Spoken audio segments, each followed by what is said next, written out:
உபாகம் புஸ்தகம் 8ஆம் அதிகாரம் 18ஆம் வசனத்தை நம்ம எல்லாரும் சேர்ந்து படிப்போம்.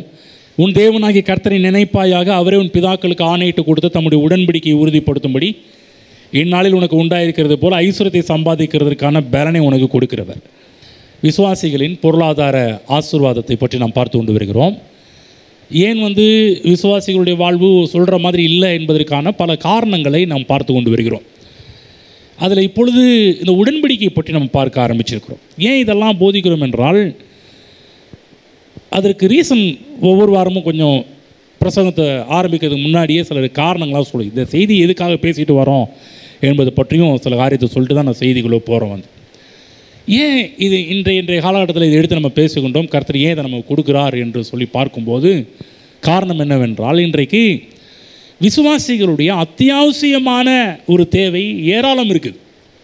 அதாவது அத்தியாவசியம் இல்லாத தேவைன்னு கிடையாது, அத்தியாவசியமான தேவை என்று சொல்லக்கூடியது பணம், பொருளாதாரம், பணம், இந்த காரியங்கள்லாம் ரொம்ப நமக்கு அதிக தேவையாக இருக்குது. இதெல்லாம் எப்படி கடவுள் நமக்கு சந்திக்கிறார், இவைகளை எப்படி நமக்கு தேவைகளை சந்திக்கிறார், நமக்கு கொடுக்கிறார் என்பதை பற்றி தான் நம்ம பார்த்து கொண்டு வருகிறோம். இதற்காக தான் பல கோட்பாடுகளை பார்க்க ஆரம்பித்தோம். அந்த பல கோட்பாடுகள் பார்த்திங்கன்னா, ஒரு கோட்பாடு என்ன, உடன்படிக்கை நிமித்தமாக கர்த்தர் நம்மை ஆசீர்வதிக்கிறார் என்பதை பற்றி தான் நாம் பார்த்து கொண்டு வருகிறோம். உடன்படிக்கை எல்லாம் சொல்லி பைபிளில் போடப்பட்டிருக்கல, ஏன் கடவுள் நம்மளை ஆசீர்வதிக்கிறார், ஒரே பல காரணத்தில் ஒரு காரியம், உடன்படிக்கை நிமித்தமாக. யாருக்கு? பிதாக்களுக்கு அருளி செய்த உடன்படிக்கையை உறுதிப்படுத்தும்படி.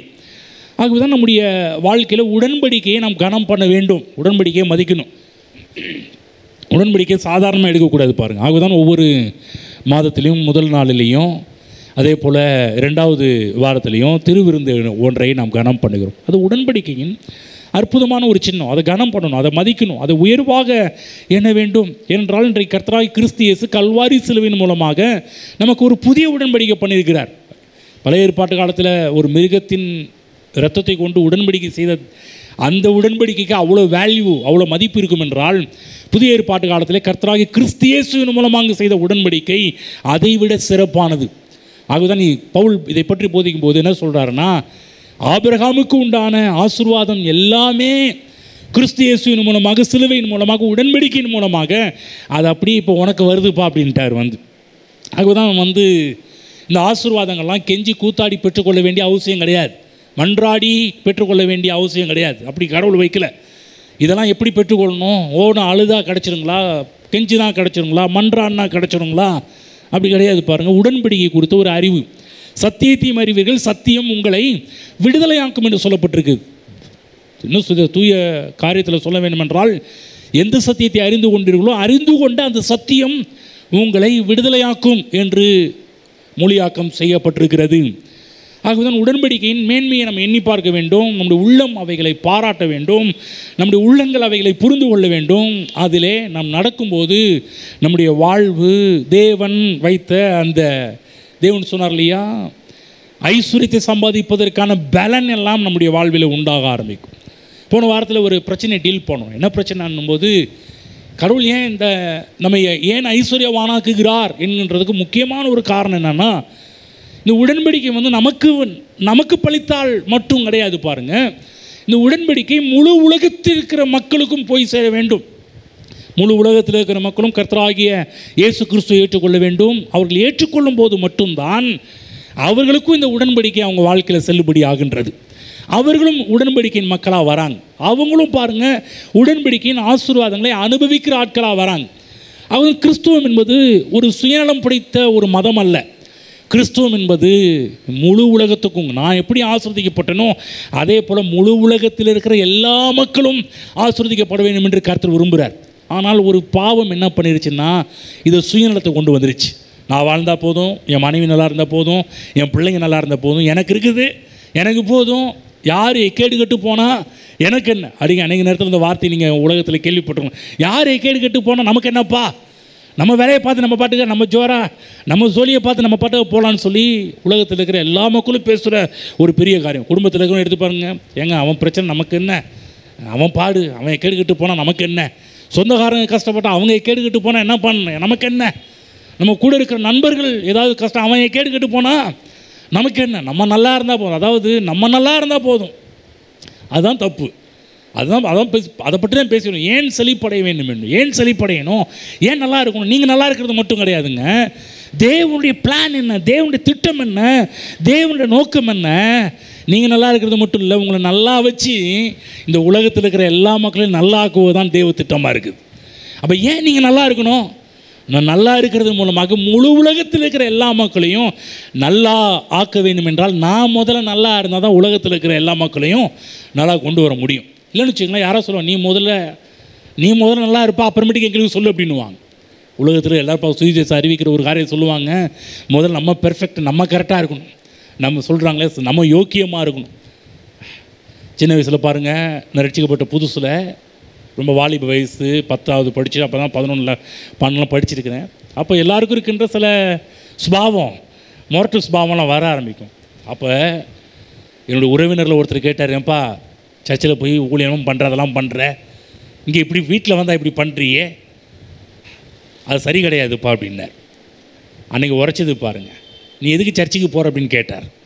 நீ எதுக்கு பைபிள் படிக்கிற அப்படின்னு கேட்டார். நீ எதுக்கு ஊழியன்னு காலையில் இருந்துச்சு ஊழியத்தெல்லாம் போய் எதுக்குன்னு கேட்டார். அப்போ தான் உரைச்சிது, நம்ம நல்லா இருந்தால் தான், நம்ம சரியாக இருந்தால் தான் இன்னொரு ஆளை சரிப்படுத்த முடியும். நம்ம சரியில்லாமல் இன்னொரு ஆளை போய் சரி பண்ணு, சரியாகுன்னா சொல்ல, முதல்ல உன்னைய பாரு, அப்புறமேட்டுக்கு என்கிட்ட வந்து சொல்லவான்னுவாங்க இல்லைங்களா. முதல்ல நீ நல்லா இரு, அப்புறமேட்டுக்கு எங்களை நல்லா இருக்கு. தேவன் பாரு, நீ ஆயத்தப்படு, உன்னோடு கூட அநேகரை ஆயத்தப்படுத்து. இதுதான் தேவனுடைய திட்டமாக இருக்குது. நீ ஆயத்தப்படு. நம்ம ஆயத்தப்படுறது கிடையாது. உலகத்தில் சொல்லுவாங்களே, இதெல்லாம் வந்து ஊருக்கு உபதேசங்க அப்படின்னுவாங்க. நிறைய பேர் அப்படி தான்.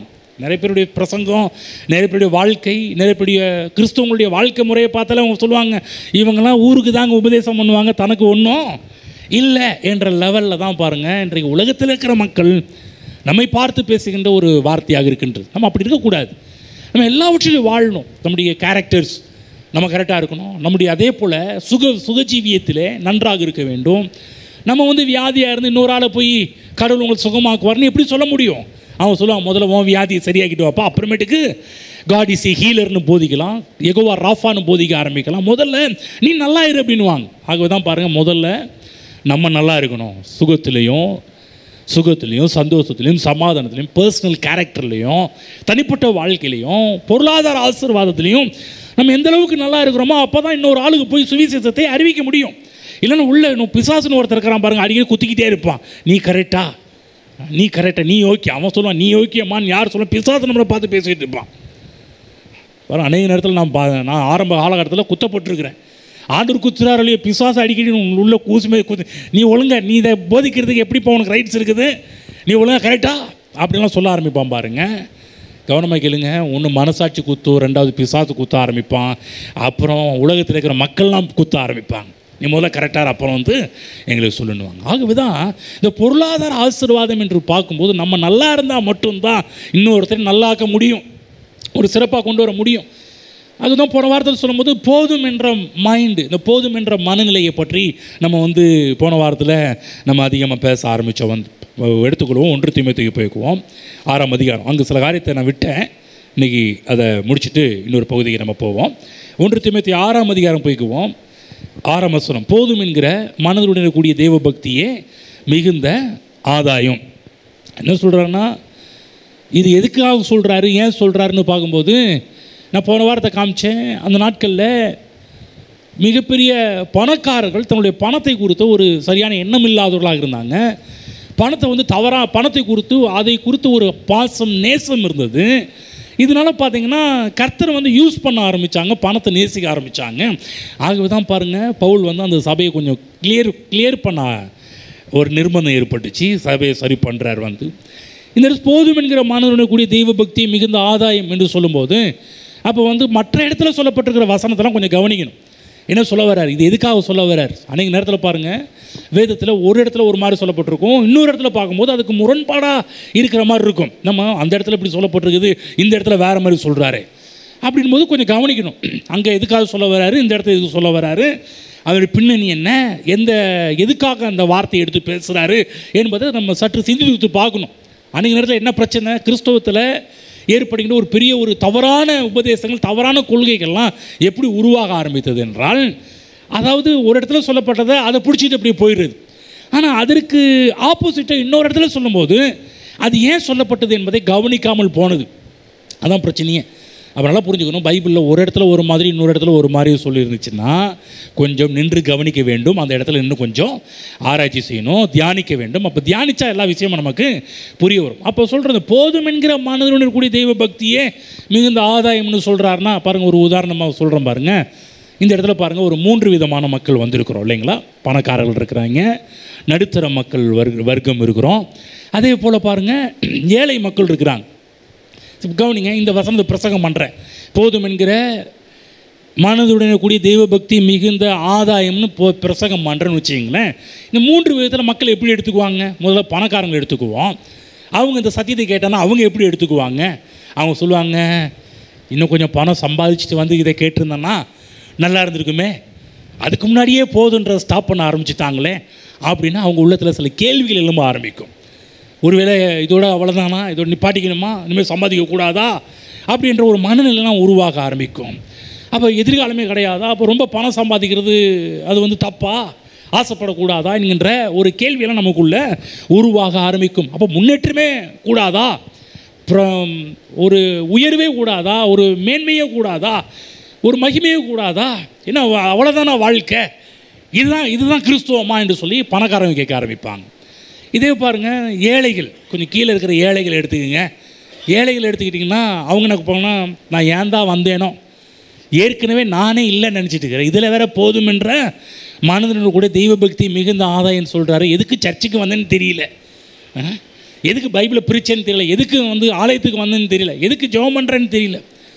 இப்போ நடுத்தர வர்க்கம் என்ன கேட்பாங்க, அவங்களுக்கு மிடில் கிளாஸ் மக்கள் என்ன சொல்லுவாங்கன்னா, அவங்க பார்த்திங்கன்னா, ஏங்க வாழ்க்கையில் இதுதான் பதிலாக வேறு பதிலே இல்லையா?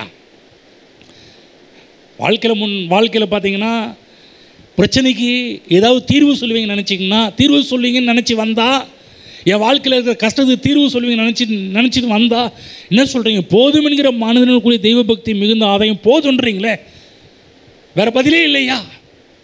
பாருங்கள், இந்த வார்த்தையினால 3 விதமான மக்களும் பாதிக்கப்படுறாங்க. பணக்காரங்களும் பாதிக்கப்படுறாங்க, நடுத்தர வர்க்கமும் பாதிக்கப்படுறாங்க, ஏழைகளும் பாதிக்கப்படுறாங்க. ஆக வந்து ஜாக்கிரதையாக இருக்கணும். ஒரு வார்த்தையை கேட்குறோம்னா அது எதுக்கு ஏன் சொல்லப்பட்டிருக்கிறதுனா கொஞ்சம் ஜாக்கிரதையாக இருக்கணும். 7ஆம் வசனம் படிக்கிறோம், உலகத்தில் நாம் ஒன்றும் கொண்டு வந்ததும் இல்லை, இதிலிருந்து நாம் ஒன்றும் கொண்டு போவதும் இல்லை என்பது நிச்சயம். உண்ணவும் உடுக்கவும் நமக்கு உண்டாயிருந்தால் அது போதும் என்று இருக்க கடவோம்.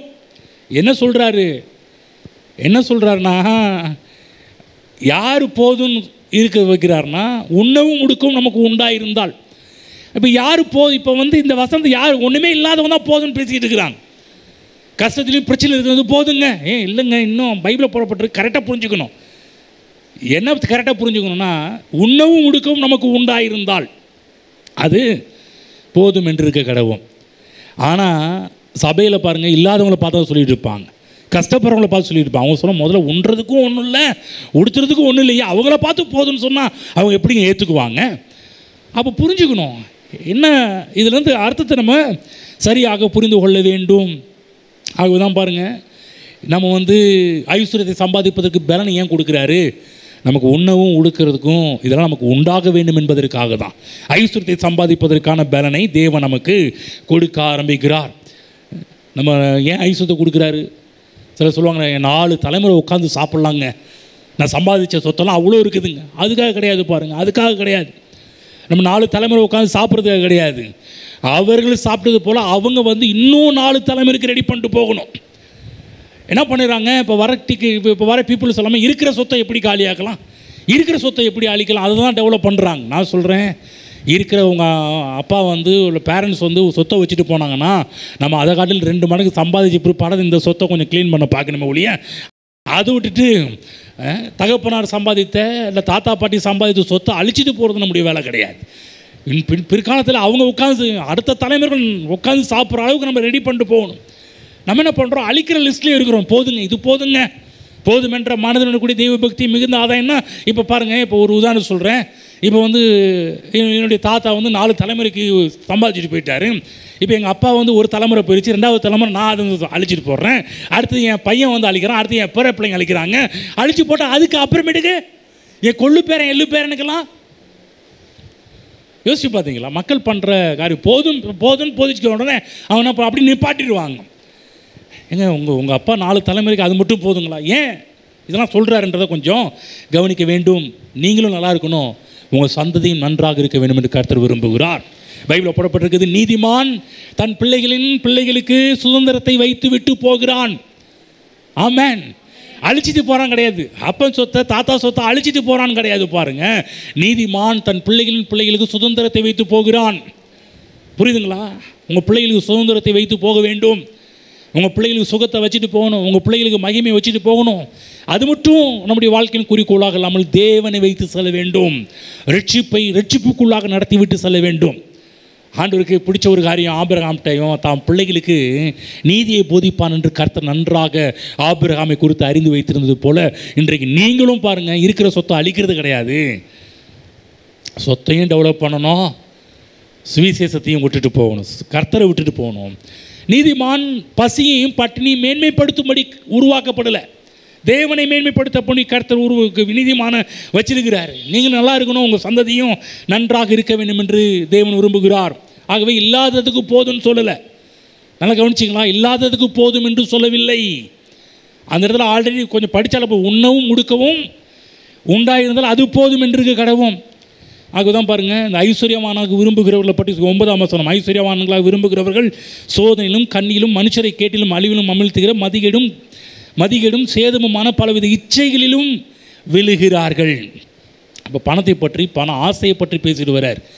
ஐஸ்வர்யவான்கள் பண ஆசை இல்லாதவர்களாக இருந்தால் போதும். பணம் தேவை, ஆனால் பண ஆசை தப்பு. இந்த பண ஆசை தப்புன்னு போது இந்த ஆசை என்றால் என்ன? அப்போ ஆசைப்படக்கூடாதா என்று ஒரு கேள்வி கேட்கலாம். இந்த இடத்துல சொல்லப்பட்ட ஆசை, தமிழில் ஆசை, ஆங்கிலத்தில் லவ் என்று வந்திருக்கிறது. ஆனால் இதனுடைய மூல பதிப்பிலிருந்து பார்க்கும்போது என்ன அர்த்தத்தில் சொல்லப்பட்டிருக்கிறது என்றால், இந்த ஆசை இச்சைக்கு நிகராக பேசப்பட்ட ஒரு காரியம். கவனிங்க, இச்சை. அதாவது இந்த இடத்துல பார்த்தீங்கன்னா ஒரு கட்டுக்கடங்காத ஒரு தவறான ஆசை. நல்ல ஆசை இருக்குது, தப்பான ஆசை இருக்குது இல்லைங்களா? உலகத்தில் 2 ஆசை இருக்குது. சில பேருக்கு நல்ல ஆசை இருக்குது, கெட்ட ஆசை இருக்குது. ஆனால் இது இந்த இடத்துல பணத்தை பற்றி பண ஆசைன்னு போடப்பட்டிருக்குதே. என்ன ஆசை? நல்ல ஆசையை பற்றி போடல. இந்த இடத்துல பணத்தின் மீது வைத்திருக்கிற கட்டுக்கடங்காத ஒரு இச்சை, ஒரு தப்பான ஆசை. அதுதான் பாருங்கள், நீதிமான்கள் தப்பான ஆசை உள்ளவர்களாக, இச்சை உள்ளவர்களாக மாறிவிடக்கூடாது. போதும் என்கிற மனம் என்றால் என்ன அர்த்தத்தில் சொல்லப்பட்டிருக்கிறோம்? போதும் என்ற மனதை பற்றி வேதத்தில் நம்ம மூல பாஷையில் நம்ம விவரித்து பார்ப்போம் என்றால், இச்சையுள்ளவர்களாக இருக்கக்கூடாது. போதுமென்ற மனதை உடையவர்களாக இருந்தால் என்ன அர்த்தம்னா, இந்த பணத்தின் மீது இருக்கின்ற ஒரு மோகம், பணத்தின் மீது இருக்கின்ற ஒரு தவறான ஒரு ஆசை, பணத்தை குறித்து இருக்கின்ற ஒரு கட்டுக்கடங்காத ஒரு தப்பான ஒரு இச்சை உனக்குள்ளாக உருவாகக்கூடாது, அது இருக்கக்கூடாது என்பதற்காக தான் அந்த வசனத்தை சொல்கிறார். அப்போ இச்சை என்பது ஆசை கிடையாது, தவறான இச்சை என்பது தவறான ஆசை. இன்றைக்கி பிரச்சனை என்ன? பணத்தை குறித்து ஆசை நல்லது, ஆனால் பணத்தை குறித்து தப்பான ஒரு ஆசை, இச்சை, கட்டுக்கடங்காத தப்பான இச்சை வைத்திருப்பதுதான் தப்பு. அப்போ போதும் என்கிற மனம் பார்த்திங்கன்னா, தேவன் எனக்கென்று வைத்திருக்கிற காரியத்தோடு அப்படி இணைந்து கொள்வது. தேவன் எனக்கு என்ன பிளான் பண்ணியிருக்கிறாரு, எனக்குன்னு திட்டம் வச்சுருக்காரு, எனக்குன்னு சித்தம் வச்சுருக்கிறாரு, அதோடு இணைந்து கொள்வது. அதோடு இணைந்து கொண்டு ரைட் ஆண்டவரே, உங்களுடைய வசனத்தோடு வந்துட்டாண்டவரே, இது போதும், உங்களுடைய வார்த்தையோடு போகிறேன், அது போதும். வார்த்தை இல்லாமல் பணங்களையும் பொருளாதாரங்களையும் எடுத்து பயன்படுத்தும் போது தான் அது இச்சைக்குள்ளாகவும் தப்பான ஒரு காரியத்துக்குள்ளேயும் போக ஆரம்பித்து விடுகின்றது. அப்போ என்னென்னா, போதும் என்றால் என்னென்னா, தேவன் நம்முடைய வாழ்க்கையில் நம்ம அடைய வேண்டும் என்று எவ்வளோ விரும்புகிறாரோ அந்த லெவலுக்கு நம்ம போகணும். அப்போ தான் போதும் என்ற லெவல் வரணும். பைபிள் படிப்போம். 2 கொரிந்தியருக்கு போவோம். 9ஆம் அதிகாரம் 6ஆம் வசனம் படிப்போம். 2 கொரிந்தியர் 9:6. அந்த இடத்துல போதும்னு சொல்லிட்டு, அப்போ இந்த இடத்துல ஏன் இதெல்லாம் சொல்கிறார் என்பதை சற்று கவனிக்க வேண்டும். 9ஆம் அதிகாரம் 6ஆம் வசனம் படிக்கிறேன். பின்னும் நான் சொல்கிறது என்னவெனில், சிறுக விதைக்கிறவன் சிறுக அறுப்பான், பெருக விதைக்கிறவன், பாருங்கள், போதும்னு சொல்லிட்டு என்ன பண்ண விட்டுருணும்ல. அப்போ இந்த இடத்துல ஏன் இதை கொண்டு வந்து விடுறாரு? சிறுக விதைக்கிறவன் சிறுக அறுப்பான், பெருக விதைக்கிறவன் பெருக அறுப்பான்னு சொல்லப்பட்டிருக்குதே. அப்போ பவுல் அந்த இடத்துல ஏன் போதுன்றாரு? இந்த இடத்துல பெருக அறுப்பான்னு சொல்கிறாரு. அப்போ என்னங்க பவுல் ஒரு மாதிரி, அங்கே ஒரு மாதிரி, இங்கே ஒரு மாதிரி பேசுகிறாரா? அப்படி கிடையாது. பவுல் எல்லா இடத்துலையும் ஒரே மாதிரி தான் பேசுகிறார். ஆனால் என்னென்னா, போதும் என்ற மைண்டுனா, தேவன் நம்முடைய வாழ்க்கையில் வைத்திருக்கிற நிலையை நம்ம அடைகிற வரையிலும் போதும் என்ற காரியம் பேசக்கூடாது. தேவன் நம்முடைய வாழ்க்கையில் அவருடைய சித்தம் என்ன, சித்தத்தை அடைந்து விட்டோமா, கடவுள் நம்முடைய வாழ்க்கையில் வைத்து அந்த ஐஸ்வர்யத்தை தொட்டு விட்டோமா, அந்த லெவலுக்கு வந்து விட்டோமா? நம்ம நல்லா இருக்கிறது மட்டுமல்லாமல் அநேகரை கிறிஸ்துவுக்குள் உலகளாவிய சுவிசேஷ பணியில் நமக்கு ஒரு பங்கு இருக்குன்னு சொல்லியிருக்கிறோமே, அந்த பங்கை நிறைவேற்றி விட்டோமா? நம்மால் சுவிசேஷம் அறிவிக்கப்பட்டு கொண்டிருக்கிறதா? நம்ம தான் நமக்கு இருந்தால் போதும், போதும்னாலே எனக்கு போதும், என் மனைவிக்கு போதும், என் பிள்ளைக்கு போதுன்றமே. ஏங்க அதுக்காக கிடையாதுங்க. எதுக்காக கடவுள் கொடுக்குறார் என்பதை நம்ம தெரிந்து கொண்டாலே நம்ம இன்னும் வேணும்னு தான் சொல்லுவோம். எதுக்காக கர்த்தர் கொடுக்குறாரு? முழு உலகத்துக்கும் என்னால் சுவிசேஷம் போக வேண்டும் என்பதற்காக தான் கர்த்தர் கொடுக்குறார். ஏதாவது பண்ணியிருக்கிறோமா? சுவிசேஷ ஊழியத்திற்கு ஏதாவது செய்திருக்கிறோமா? சுவிசேஷ ஊழியத்திற்கு விதைத்திருக்கிறோமா? என்னால் உலகளாவிய ஊழியத்தில் ஏதாவது ஒரு பங்கு, என்னுடைய பங்கு ஏதாவது அதில் இருந்திருக்கிறதா என்பதாக சிந்திச்சு பார்த்தோம்னா இல்லையே. அப்போ தான் சொல்கிறாரு, சிறுக விதைக்கிறவன் சிறுக அறுப்பான், பெருக அறுப்பான். அவனவன் விசனமாயும் அல்ல கட்டாயமாயும் அல்ல, தன் மனதில் நியமித்தபடியே கொடுக்க கடவன் உற்சாகமாய் கொடுக்கிறவனிடத்தில் தேவன் பிரியமாக இருக்கிறார் அப்படி சொல்லிட்டு 8ஆம் வசனம் சொல்கிறார், மேலும் நீங்கள் எல்லாவற்றிலும் எப்பொழுதும் சம்பூர்ணமுடையவர்களாகும். சொல்லுங்கள், எல்லாவற்றிலையும். சொல்கிற வார்த்தையை பார்த்தீங்களா? எல்லாவற்றிலையும் எப்பொழுதும் சம்பூர்ணம். சொல்லுங்கள், எல்லாவற்றிலையும் எப்பொழுதும் சம்பூரணம். எங்க அதே பவுல் தான் தீமோத்தேயுவில் போதிச்ச அதே பவுல் தான் இங்கே கொரிந்தியர் சொல்கிறாரு, நீங்கள் எல்லாவற்றிலையும் சம்பூர்ணமாக இருக்கணுமா, அப்புறம் எப்பொழுதும் சம்பூர்ணமுடையவர்களாயும். அவர் படிக்கிறார், சகலவித நற்கிரியைகளும் பெருகுகிறவர்களாயும் இருக்கும்படியாக தேவன் உங்களிடத்தில் சகலவித கிருபையும் பெருக செய்ய வல்லவராக இருக்கிறார். கவனிங்க, அப்போ அங்கே சொன்னது தப்பா இல்லை இங்கே சொன்னது தப்பா? நீங்கள் எதை தப்புன்னு எடுத்துக்குவீங்க? அது தப்புன்னு எடுத்து இது தப்புன்னு எடுத்துக்குவீங்களா? நான் சொல்ல ரெண்டும் தப்பு இல்லை. கவனிச்சிக்கிங்க, புரிந்து கொள்கிற விதங்களில் தப்பு செய்கிறேன் ஒழிய ரெண்டும் தப்பு கிடையாது. அங்கே ஏன் சொல்கிறாரு, இங்கே எதுக்காக சொல்ல வராரு என்பது புரிந்து கொள்ள வேண்டும். சம்பூர்ணம் என்றால் என்ன? சம்பூர்ணம் என்பது ஃபுல்னஸ் கிடையாது, நிரம்பி வழிதல். சொல், நிரம்பி வழிதல். பூர்ணம் என்றால் என்ன? அதாவது குறை என்ன? முக்கா அரை கா என்ன?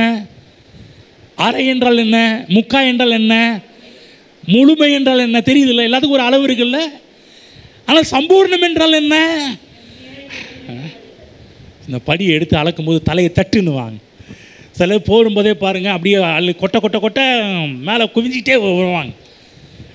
நம்ம குவிச்சா கூட இன்னும் கொஞ்சம் அள்ளி போடுமான்னுவாங்க. இல்லைங்க ஏற்கனவே இல்லை இன்னும் கொஞ்சம் கொட்டு அப்படின்னுவான். வந்து சொல்லுவாங்க, ஏங்க பாருங்கள் வளைஞ்சிருக்கு, இன்னும் எங்கேயா கொட்டுறது? கர்த்தர் சொல்கிறார் அந்த மாதிரி. எதுக்காக சொல்கிறார்? நீங்கள் எல்லாவற்றிலும் எப்பொழுதும் சம்பூர்ணமுடையவர்களாய். என்னன்னா கிறிஸ்தவ வாழ்க்கையில் சம்பூர்ணம் இருந்துச்சுன்னா யார்கிட்டையும் கை கட்டி அல்லது கை நீட்டி நிற்க மாட்டோம். ஏன்? கிறிஸ்தவங்க அவங்க லைஃப் எப்போதுமே கை நீட்டியே இருக்குதே. யார்கிட்டையாவது இங்கே கொடுக்க மாட்டாங்களா, அங்கே கொடுக்க மாட்டாங்களா, இங்கே கிடைக்காதா, அங்கே கிடைக்காதா, கை நீட்டி வாழ்கிறவங்களாவே இருக்கிறோமே. யோசிச்சு பார்த்தீங்களா? அதான் சொல்கிறாரு, ஏன்பா நீ ஏன் சம்பூர்ணமுடையவனாக இருக்கணும்? நீ எங்கேயும் எந்த வீட்டு வாசல்லையும் எந்த மனுஷன்ட்டையும் போய் கை நீட்டி நிற்கக்கூடாது என்பதற்காக தான் சம்பூர்ணமுடையவர்களாக இருக்க வேண்டும். நான் கேட்குறேன், இந்த லெவலுக்கு வந்துட்டீங்களா? இந்த லெவலுக்கு வந்துட்டிங்கன்னா அப்போ நீங்கள் போதுன்னு சொல்லலாம். இன்னும் வரலையே. ஏதாவது ஒன்று தேவைன்னா எங்கே போய் கேட்கலாம்? யார்ட்டுக்கு ஃபோன் பண்ணலாம்? இங்கே போய் கேட்கலாமா, அங்கே போய் கேட்கலாமா? முதல்ல அங்கே தான் நிற்கிறோம், கை நீட்டுறோமே. அப்படி இல்லை, கை கொடுக்கிறவர்களாக மாற வேண்டும். அதுதான் மற்றவர்கள் உதவியை நாடாமல் இருப்பதுதான் சம்பூர்ணமுடைய ஒரு வாழ்வு. கவனிச்சிங்களா? என்ன சொல்லிட்டு இருக்கிறேன்னு? நீங்கள் சம்பூர்ணமாக இருக்குன்னு தேவன் விரும்புகிறார். நம்ம எப்போ போதுன்றோன்னா, போதும் சபையில் போதிக்கிறதுனால இன்றைக்கி நிறைய கிறிஸ்தவங்க கடங்காரங்களாக இருக்கிறாங்க. நிறைய கிறிஸ்தவங்க எல்லா இடத்துலையும் போய் நின்று கேட்குறவங்களாக இருக்கிறாங்க. நிறைய கிறிஸ்தவங்களுடைய வாழ்க்கை பார்த்தீங்கன்னா அழுகையும் கம்பளமாக தான் இருக்குது. வாழ்க்கை ஒன்றும் இல்லையே, என்ன பண்ணுறதுன்னு தெரியலையே, என்ன செய்கிறதுன்னு தெரியலையே. ஜூன் மாதம் ஆரம்பிச்சிருச்சு, பிள்ளைகளுக்கு ஃபீஸ் கட்டணுமே, யார்கிட்ட போய் கேட்கலாம், யார்கிட்ட போய் நிற்கலாம்? நிறைய பேருக்கு நிறைய எண்ணம் வர ஆரம்பிச்சிருச்சு. அதை பாட்டு பாடணும், வானம் பூமி படைத்த தேவனே ஒத்தாசை செய்யும் கர்த்தர் நீரை வேறு எவரிடத்திலும் இல்லை, வேறு எந்த இடத்துலையும் இல்லை, நீங்கள் தான். உண்மையே நோக்கி பார்க்கிறேன். தேவனை நோக்கி பாருங்க. தேவன் வழிகளை திறப்பார். தேவன் அதிசயமான அற்புதமான வழிகள்லாம் கர்த்தர் திறக்க ஆரம்பிப்பார். ஆமென். யோசிச்சு பார்த்தீங்களா? தேவன் நடத்துவார். எப்படின்னு தெரியாது, ஆனால் தேவன் நடத்துவார். நான் நிறைய பார்த்துருக்குறேன். தேவைன்னு வரும்போது யார்கிட்ட போய் நிற்கலாம், யார்கிட்ட கேட்கலான்னு முடிவு பண்ணுறது கிடையாது. என் பிள்ளைகள்டையும் கேட்டு பாருங்கள், மனைவிட்டையும் கேட்டு பாருங்கள். தேவைன்னு வரும்போது அங்கே பார்க்குறது. ஆனால் தேவைகளை அற்புத விதமாக சந்திக்கின்ற தேவனை நான் ருசித்து பார்த்துருக்கிறேன். நல்லா புரிஞ்சுக்கணும். இது ஊழியக்காரர்களுக்கு மட்டும் இல்லைங்க, எல்லாருக்கும் உரிய வார்த்தை. எனக்கு ஒத்தாசை வரும் பருவங்களுக்கு நேராக என் கண்களை ஏறெடுக்கிறேன் என்று சொல்லக்கூடியது ஊழியக்காரர்களுக்கு மட்டுமல்ல, எல்லாருக்கும் உரிய ஒரு வார்த்தை. வானத்தை பூமியும் படைத்த கர்த்தரிடத்திலிருந்து உங்களுக்கு ஒத்தாசை வரும், உதவி வரும். அப்போ ஏன் நீங்கள் பெருகணும், ஏன் நல்லா இருக்கணும்? நல்லா புரிஞ்சுக்கணும். நான் போய் ஒரு இடத்துல கையேந்தி நிற்க கூடாது, மற்றொரு உதவியை நாடி வாழக்கூடாது. அதுதான் சொல்கிற, சிறுக விதைக்கிறவன் சிறுக அறுப்பான், பெருக விதைக்கிறவன் பெருக அறுப்பான். அப்போ ஏன் கடவுள் நம்மை ஆசீர்வதிக்கிறார்? இந்த பூமியில் வெற்றிகரமாக வாழும்படி தேவன் விரும்புகிறார். அதுதான் நம்ம சபைக்கு வரணும், இப்படிப்பட்ட வார்த்தைகள்லாம் கேட்கணும். கேட்க தான் நீங்கள் எப்படிப்பட்டவளாக இருக்க முடியும்னா, ஒரு இடத்துல போய் கையேந்தி நிற்கிற ஒரு ஆளாக இருக்க மாட்டீங்க. உங்கள்கிட்ட கேட்குற ஆட்களுக்கு கொடுக்குற ஆளாக மாறுவீர்கள். நம்ம வரதே இல்லையே, கர்த்தருடைய வார்த்தை கேட்குறதே கிடையாது, கர்த்தருடைய வார்த்தைக்கு நேரம் செலவு பண்ணுறதே கிடையாது. இப்படி வராதனால தான் நம்ம என்ன பண்ணுறோம், இங்கே வராதனால நம்ம எங்கெங்கெல்லாம் நிற்கக்கூடாது அங்கே போய் நிற்க ஆரம்பிச்சிடுறோம். யோசிச்சு பாருங்கள், கர்த்தருடைய சமூகத்தில் நிற்காததுனால, தேவனுடைய சமூகத்தில் கர்த்தருடைய வார்த்தையை கேட்டு விசுவாசிக்காததுனால நடக்கின்ற விபரீதம் என்னவென்றால், நம்ம எங்கெல்லாம் போய் நிற்கக்கூடாது அங்கெல்லாம் போய் நின்று அவமானப்படுத்தப்பட்டு கேவலப்படுத்தப்பட்டு அந்த இடத்துல கண்ணீரும் கமலமாக தான் வர வேண்டிய ஒரு நிலைமை உருவாக ஆரம்பிக்கிறது. அப்போ இயேசுனுடைய அற்புதத்தில் பார்க்கும்போது மனிதனுடைய பங்கை நம்ம பார்க்குறோம். பாருங்கள், 5 அப்பம் 2 மீனை கொண்டு வரும்போது நடக்கிற ஒரு விஷயம் பார்த்திங்கன்னா, ஒருத்தன் கொடுத்ததன் மூலமாக தான் மிகப்பெரிய அற்புதமே நடக்க ஆரம்பிக்குது. இப்போ தேவன் பெருக பண்ணுறாரு. எப்போனா ஒருத்தர் கொடுக்கும்போது அதை பெருக பண்ணுறார். அதான் சொல்கிறார் பவுல், சிறுக விதைக்கிறவன் சிறுக அறுப்பான், பெருக விதைக்கிறவன் பெருக அறுப்பான் என்று போடப்பட்டிருக்குது. அப்போ தேவனுடைய ராஜ்யத்திலுங்க நம்ம கொடுக்கறதுக்கு ஏதாவது இருக்குதா? கொஞ்சம் யோசிச்சு பார்ப்போம். தேவனுடைய ராஜ்யத்துக்கென்று கொடுக்கணுமே, தேவன் ராஜ்யத்துக்கென்று விதைக்க வேண்டுமே, சுவிசேஷ உலகளாவிய சுவிசேஷ ஊழியத்தினுடைய பார்ட் இருக்க வேண்டுமே. அப்போ நான் சொல்கிறேன், நீங்கள் நல்லா இருக்கணும், நீங்கள் பெருக வேண்டும் என்பது தேவனுடைய திட்டமாக இருக்கின்றது. பாருங்கள், ஒரு பைப்பில் தண்ணி வருதுன்னா முதல்ல பைப்பை நனைச்சிட்டு தான் வெளியே தண்ணி வர ஆரம்பிக்கும். எந்த ஒரு தண்ணியுமே பைப்பை நினைக்காமல் வெளியே தண்ணி வரவே வராது.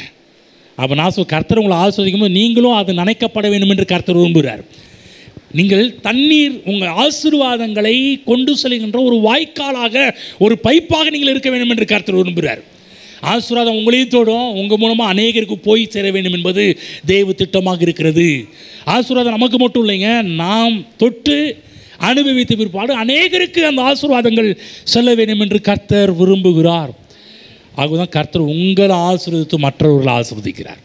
நீங்கள் நல்லா இருக்கணும், நீங்கள் நல்லா இருந்து மற்றவர்கள் நல்லா ஆக்குறார். நீங்கள் ரட்சிக்கப்பட்டது மூலமாக அநேகரை ரட்சிப்புக்குள் நடத்துகின்ற ஒரு ஆளாக மாற்றுகிறார். நீங்கள் ஆயத்தப்படுத்துவது மட்டுமல்ல, அநேகரை ஆயத்தப்படுத்துகின்ற ஒரு ஆளாகவும் கர்த்தர் விரும்புகிறார். ஆகதான் தேவன் நம்மோடு பேசும்போதெல்லாம் ஒரு பெரிய நோக்கத்தோடு நம்மோடு இடைப்பட்டு கொண்டிருக்கிறார். ஆகதான் பாருங்கள், தேவனுடைய ஆசீர்வாதங்கள் எல்லாம் நம்முடையதாக மாறுகிறது. சொல்கிறார் இல்லையா, ஐஸ்வர்யத்தை சம்பாதிக்கிறதுக்கான பலனை கொடுக்குறார். உடன்படிக்கையின் ஆசீர்வாதங்களாக இதன் மூலமாக நம்முடையதாக மாறுகிறது. ஏன் கடவுள் நம்மளை ஆசீர்வதிக்கிற? உடன்படிக்கையை உறுதிப்படுத்த, நம்மோடு மட்டும் கிடையாது.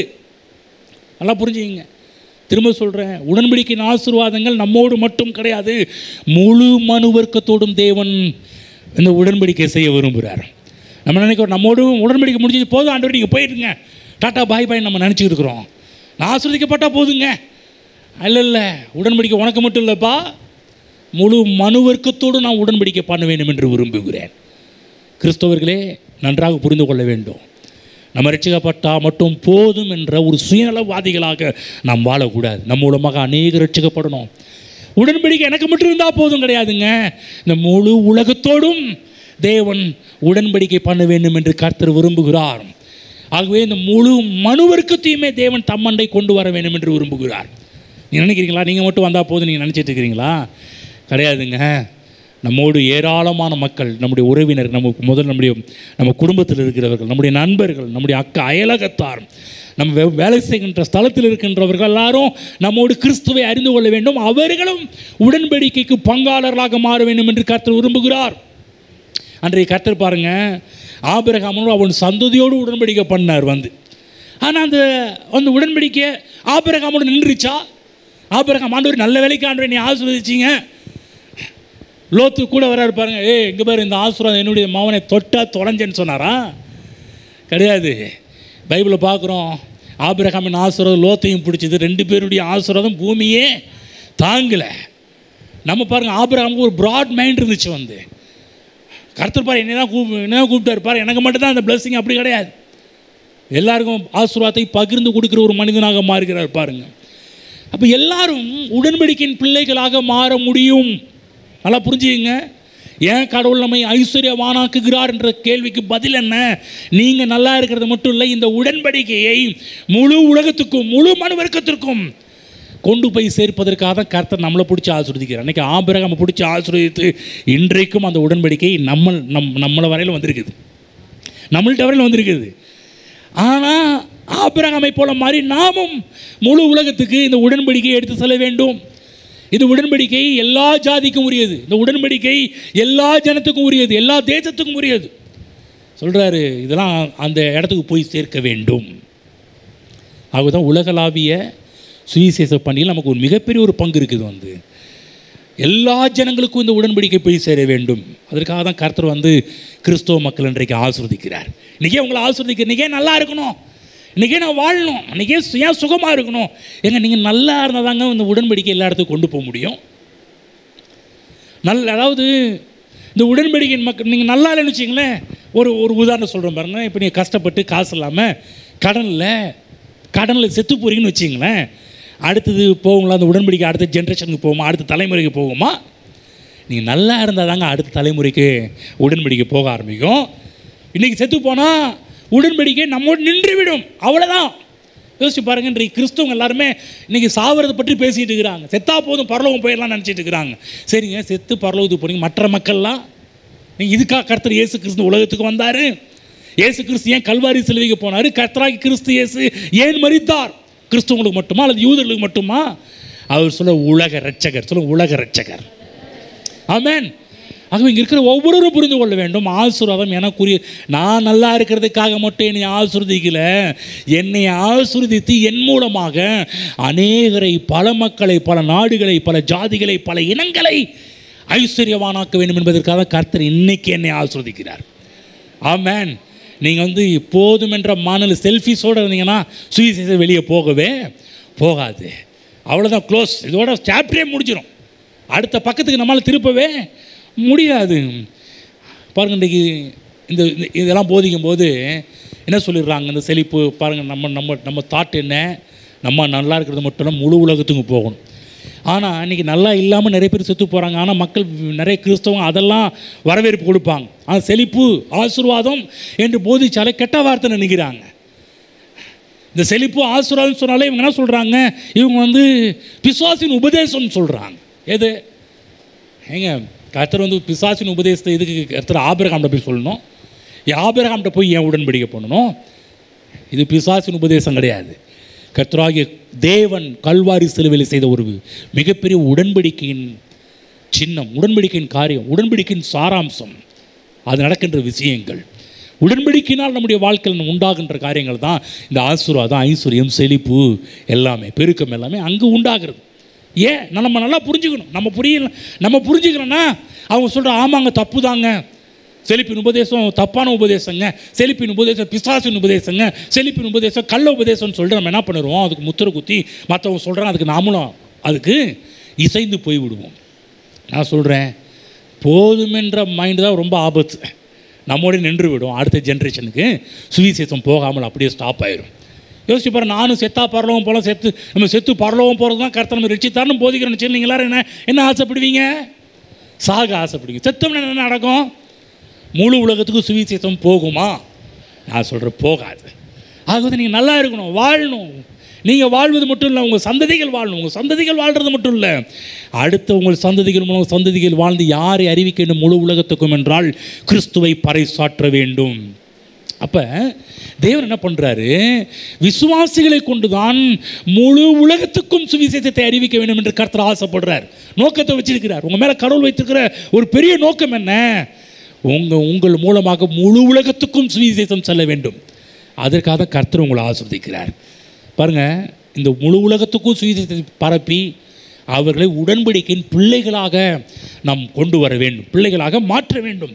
இது மிகப்பெரிய ஒரு சுவிசேஷ படைமுயற்சி, உலகளாவிய சுவிசேஷ படைமுயற்சி. பாருங்கள், சும்மா வந்து நம்ம ரட்சிக்கப்பட்டால் மட்டும் போதும் என்ற மனநிலையில் வாழக்கூடாது. நீங்கள் பாருங்கள், இன்றைக்கி உலகம் முழுவதும் சுவிசேஷம் பரவுவது கர்த்தருடைய சுத்தமாக இருக்குது.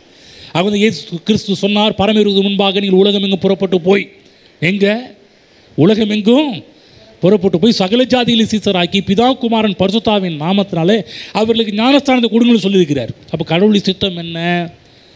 எப்பா நீ ரட்சிக்கப்பட்டால் மட்டும் போதும் கிடையாது, முழு உலகத்துக்கும் சுவிசேஷம் செல்ல வேண்டும். ஆகவே சொல்ல உலகம் எங்கும் புறப்பட்டு போய். நம்ம பாருங்கள், ஏன் புறப்பட்டு போக முடியல? இங்கேருந்து சர்ச்சுக்கு வர்றதுக்கே காசு இல்லை, சர்ச்சுக்கு வர்றதுக்கே பெட்ரோல் ஊற்ற காசு இல்லை, சர்ச்சுக்கு வர்றதுக்கே காணிக்க போடுறதுக்கு காசு இல்லை, சர்ச்சுக்கு வர்றதுக்கு ஒன்றும் முடியலையே. அப்புறம் எப்படி எங்கே அடுத்த கட்டத்தை எப்படி யோசிக்க முடியும்? ஹலோ, புரியுதா? நம்மளால் வந்து நம்மை டெவலப் ஆக முடியலையே, அப்புறம் எப்படி அடுத்த கட்டத்துக்கு நகர முடியும்? ஆகதான் பாருங்கள், இன்றைக்கு யார் சுவிசேஷம் சொல்ல போகணும், நம்ம சுவிசேஷம் சொல்ல வேண்டும் என்று கர்த்தர் விரும்புகிறார். இங்கே இருக்கிற ஒவ்வொருவரும் சுவிசேஷகர்கள், இங்கே இருக்கிற ஒவ்வொருவரும் கிறிஸ்துவை சுமந்து கொண்டு கிறிஸ்துவை அறிவிக்கின்ற சுவிசேஷகர்களாக நாம் இருக்கின்றோம். இந்த சுவிசேஷ ஊழியத்தை யார் செய்யணும்? கிறிஸ்துவ சபை செய்யணும். சுவிசேஷ ஊழியத்தை யார் செய்யணும்? இங்கே இருக்கிற ஒவ்வொரு விசுவாசிகளையும் இந்த சுவிசேஷ ஊழியத்தை செய்ய வேண்டும்.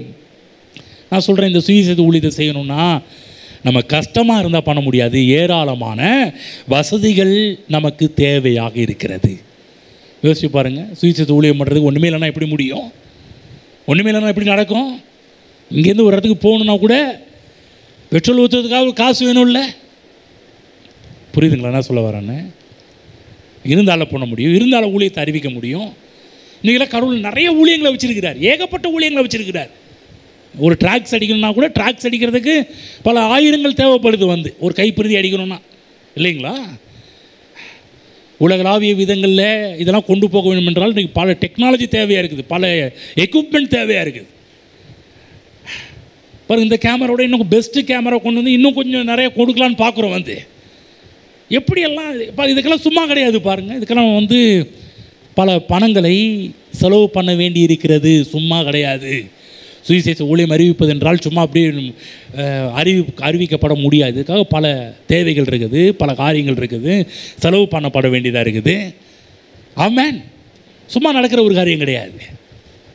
இங்கேருந்து வந்து தெரு ஊழியம் பண்ணுறதுக்காக இருந்தாலும் போகிறதுக்கு வாகனம் வேணும் இல்லையா?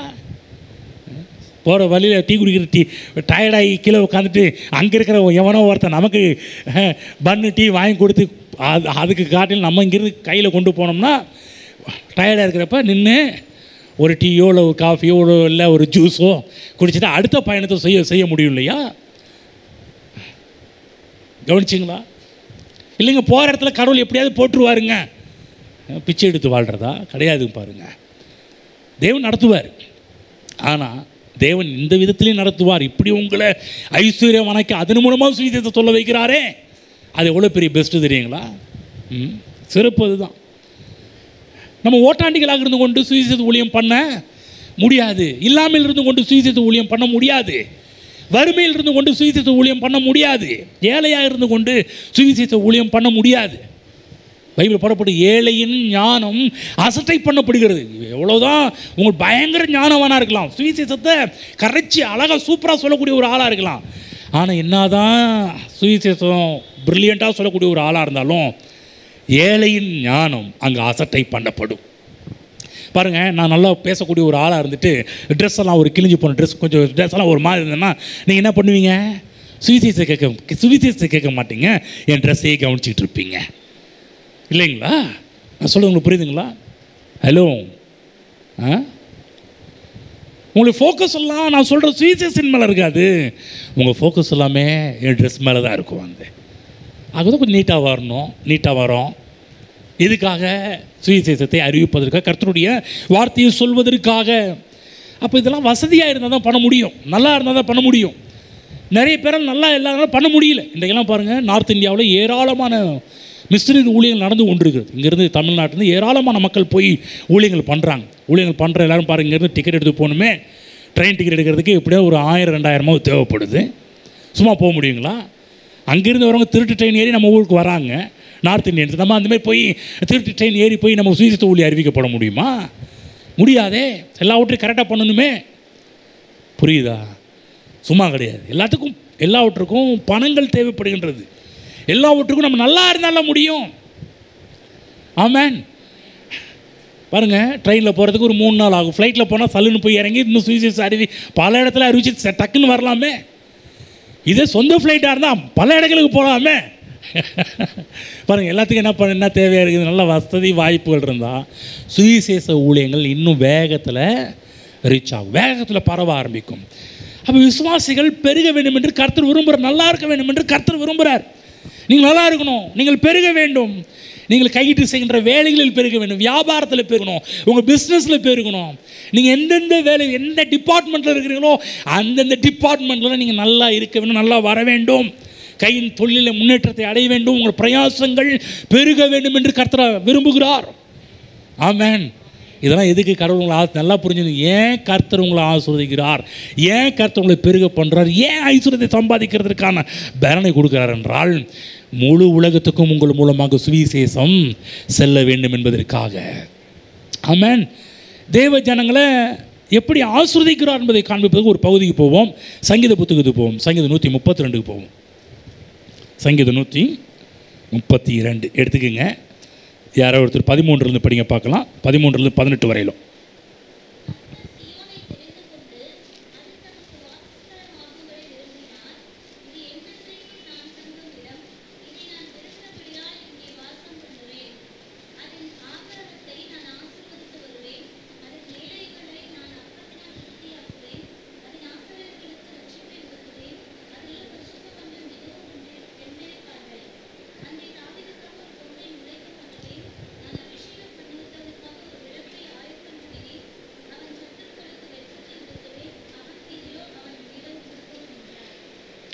போதும். நம்ம பார்க்குறோம், கர்த்தர் சீயோனை தெரிந்து கொண்டு அது தமக்கு வாசஸ்தலமாகும்படி விரும்பினார். சீயோன் சொல்லுங்கள், சீயோன் சொல்லுங்கள், சீயோன். சீயோன் என்று சொல்லக்கூடியது பர்வதம் மட்டுமல்ல, சீயோன் என்று சொல்லக்கூடியது மலை மட்டும் கிடையாது. சீயோன் என்று சொல்லக்கூடியது மக்களை குறிக்கின்ற ஒரு வார்த்தையாகவும் இருக்கின்றது. அன்றைக்கி சீயோன் மலை நம்ம நினைக்கும், பர்வதம், ரைட், உண்மை, அதெல்லாம் கரெக்டு, அதெல்லாம் பொய் கிடையாது, உண்மை, சத்தியம் அதெல்லாம். ஆனால் இந்த இடத்துல சொல்லப்பட்டிருக்கிற சீயோன், கர்த்தர் சீயோனை தெரிந்து கொண்டு அது தமக்கு வாசஸ்தலமாகும்படி விரும்பினார் என்றால் மக்களை பற்றி பேசுகிறார். இது என்றென்றைக்கு நாம் தங்குமிடம், இதை நான் விரும்பினபடியால் இங்கே வாசம் பண்ணுவேன், அதன் ஆகாரத்தை நான் ஆசீர்வதித்து வருவேன். ஆகாரத்தை ஆசீர்வதிக்கிறார். அதன் ஏழைகளை நான் அப்பத்தினால் திருப்தியாக்குவேன். நீ ஏழையாக இருக்கிறியா, இதான் பரிசுத்தம். நீ ஏழையாக இருக்கிறியா, நீ ஏழையாக இருந்தால் பரலோகத்துக்கு வர முடியும்னு சொல்லி இன்னும் அவனை பட்டினி ஆக்கலை, இன்னும் அவனை ஓட்டாண்டி ஆக்கலை. கர்த்தர் ஏழைகளை நான் அப்பத்தினால் திருப்தி ஆக்குவேன். கர்த்தர் ஏழைகளா சாப்பாட்டினால் திருப்தி ஆக்குகின்ற தேவன். ஆமென். அப்பத்தினால் திருப்தி ஆக்குகிறவர். அதன் ஆசாரியர்களுக்கு ரட்சிப்பை உடுத்துவேன், அதில் உள்ள பரிசுத்தவான்கள் மிகவும் கம்பீரிப்பார்கள். ஏழையாக இருந்தால் முடியுங்களா? கஷ்டத்தில் தான் கம்பீரிக்க முடியுமா? பாக்கெட்டில் காசு இருக்கும்போது என்ன முகத்தில் மலர்ச்சி உண்டாகும். அதே பாக்கெட்டில் காசு இல்லைன்னா அந்த முகத்தை கொஞ்சம் ஏறெடுத்து பார்த்தீர்கள் எப்படி இருக்கும்? பக்கத்தில் போக முடியாது, எரிஞ்சு விடுவாங்க, கண்ணா பின்ன திட்டுவாங்க. அவ்வளோதான். ஆகவே தான் காசு இல்லாத நேரத்தில் பக்கத்தில் போயிடக்கூடாதுன்னு சொல்கிறது. சில பேர்கிட்ட காசு இல்லைன்னா அந்த பக்கம் என்ட்ரி ஆகிடாதீங்க. அவ்வளோதான். இருக்கிற எல்லா ஒட்டுமொத்த எரிச்சலையும் கோபத்தையும் நம்ம மேலே போட்டுருவாங்க வந்து. ஆனால் அந்த இடத்துல கர்த்தர் நல்லா வைக்கிறதுனால பரிசுத்தவான்கள் மிகவும் கம்பீரிப்பார்கள். அங்கே தாவீதுக்கு ஒரு கொம்பை முளைக்க பண்ணுவேன், நான் அபிஷேகம் பண்ணி வைத்தவனுக்காக ஒரு விளக்கை ஆயத்தம் பண்ணினா அவன் சத்துருக்களை வெட்கத்தை உடுத்துவேன், அவன் மீதிலோ அவன் கிரீடம் பூக்கும் என்றார். அதாவது தேவ ஜனங்கள் இருக்கின்ற இடம் தேவன் இருக்கிற இடத்துல இருக்குது. தேவ ஜனங்கள் எங்கே இருக்கிறாரோ, எங்கே இருக்கிறார்களோ நல்லா கவனமாக கேளுங்க, தேவன் அங்கே வாசம் பண்ணுவார். நீங்கள் எங்கெல்லாம் இருக்கிறீங்களோ அங்கே கர்த்தர் உங்கள் கூட தான் இருக்கிறார். தேவனுக்கு பிடிச்ச ஒரு காரியம், ஒரு பாட்டு பாடுவாங்க,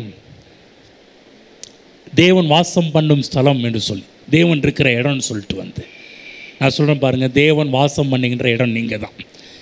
தேவன் வாசம் பண்ணுகின்ற இடம் எப்படிப்பட்டதாக இருந்தது என்று சொல்லி பழைய ஏற்பாட்டு காலத்தில் பார்க்கும்போது அந்த 15ஆம் வசனத்தில் பார்க்குறோம், அதன் ஆகாரத்தை நான் ஆசீர்வதித்து வருவேன், அதன் ஏழைகளை நான் அப்பத்தினால் திருப்தியாக்குவேன்.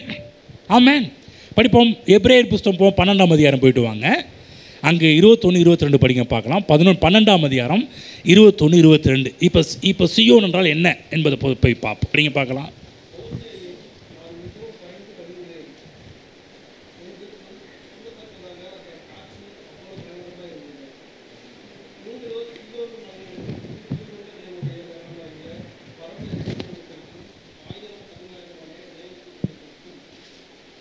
படிங்க. அது 2 வசனம். பரலோகத்தில் அடுத்து படிங்க. பரலோகத்தில் பேர் எழுதிக்கிறேன்.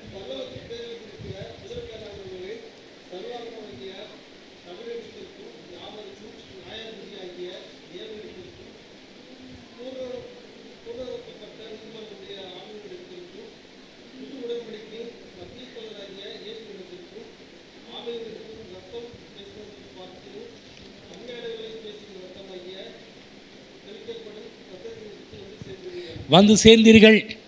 இப்போ சியோன் என்பது என்ன? மலை பர்வதம் மட்டுமல்ல, அது மக்கள் இனம், மக்கள் கூட்டம். இப்போ சொல்கிறார், நீங்களோ சியோன் மலையினிடத்திற்கும். என்ன சொல்கிற? புதிய ஏற்பாட்டு காலத்தில் சியோன் சொல்லக்கூடிய சபையை குறிக்கின்ற ஒரு வார்த்தையாக இருக்கின்றது. சொல்கிறார், நீங்கள் சியோன் மலை தீவுள்ள தேவனுடைய நகரமாகிய பாரம்பரிய எருசலேம் இடத்திற்கும் 1000 10,000 தேவ தூதர்களிடத்திற்கும் வந்து, இப்போ 24 லாஸ்ட்டில் பார்க்குற வந்து சேர்ந்தீர்கள். என்ன சொல்கிறாருன்னா, அந்த பழைய ஏற்பாட்டின் நிறைவேறுதலாக புதிய ஏற்பாட்டில் நடந்த விஷயத்தை தான் நீங்கள் எபிரேய ஆக்கன் எழுதி வச்சிருக்கிறார். அப்போ புதிய ஏற்பாட்டு சபை என்பது என்னென்னா, அது சியோனின் மக்களாக இருக்கிறார்கள். நீங்களாம் யார்? சியோனின் மக்கள். சொல்லுங்கள், சியோனின் மக்கள். ஆமென். இங்கே நம்ம எல்லாருமே சியோனின் ஜனங்கள், சியோன் வாசிகள். படிப்போம். ஒரு வசனத்துக்கு போயிட்டு வருவோம். 87:2 சங்கீதம் 87:2 படிங்க பார்க்கலாம். இந்த சியோன் வாசிகளை பற்றி நம்மை பற்றி சொல்லப்பட்டிருக்கிற காரியம் என்ன?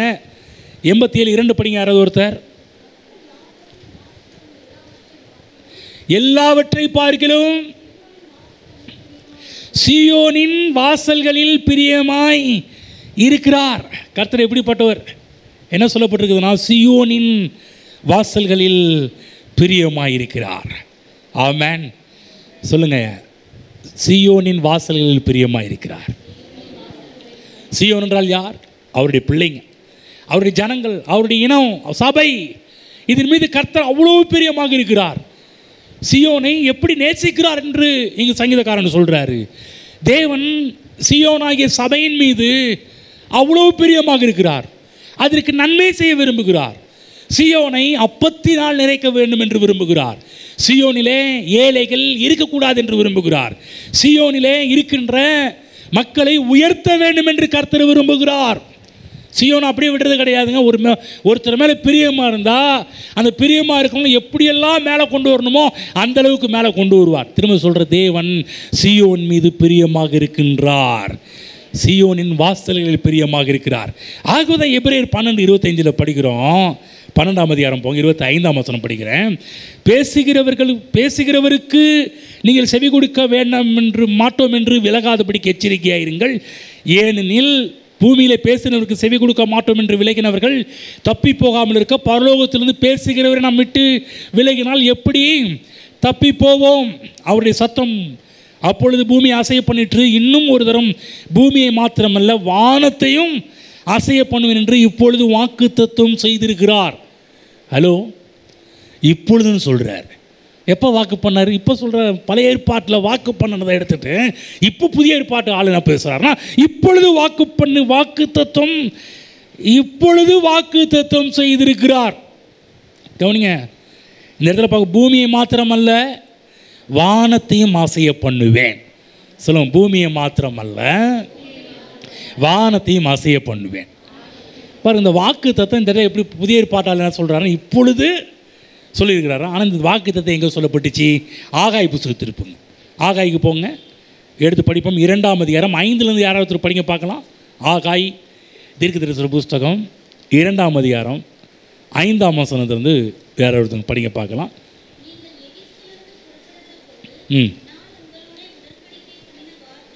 சொல்கிற பாருங்க, உடன்படிக்கை எகிப்திலிருந்து புறப்பட போய் உடன்படிக்கை பண்ணின சொல்ற, உடன்படிக்கை பண்ண சொல்ல, உடன்படிக்கை பண்ணின.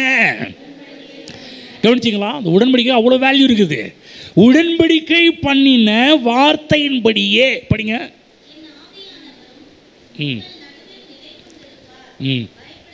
சீயோனின் மத்தியில் நிலை கொண்டிருப்பார், பயப்படாதீர்கள். படிப்போம்.